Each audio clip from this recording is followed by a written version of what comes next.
আমার এই জুতার দাম মাত্র 120 টাকা। এই জুতা দিয়া ক্রিকেটার, অভিনেতা, অভিনেত্রী, কন্টেন্ট ক্রিয়েটর বা ইউটিউবার তাদেরকে ইচ্ছা ধরে মারতে মন চায়, কারণ তারা একটা হলো হিজড়া। হিজড়াও না, হিজড়ারাও সত্যের পক্ষে কথা বলে, অন্যায়ের বিরুদ্ধে প্রতিবাদ করে। আমি এটা বলতে চাই, বড় বড় ক্রিকেটার আর বাংলাদেশের অভিনেতা, অভিনেত্রী এখন পর্যন্ত হাদি ভাইয়ের পক্ষে কোনো পোস্ট করে নাই, তারা অন্যায়ের প্রতিবাদ করে নাই।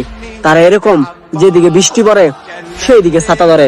অনেকেই আছে, নাম বলতে চাই না, শুধু 2-3 জন কন্টেন্ট ক্রিয়েটর বড় বড়, যেমন হাদি ভাইয়ের পক্ষে ভিডিও বানিয়েছে। প্রথম ব্ল্যাক ডায়মন্ড, দ্বিতীয় ওমর ভাই। একটা কথা বলে যাই, যারা এখনো অন্যায়ের প্রতিবাদ করছেন না, তারা চুরি পরে আর একটু কাটিয়ে বসে থাকেন। আপনারা মানুষের জাতে পারেন না।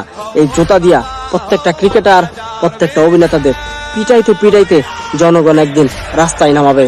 মনে রাখবেন, অন্যায়ের বিরুদ্ধে কথা বলেন, না হলে এই জুতার বাড়ি আপনাদের জন্য অপেক্ষা করছে।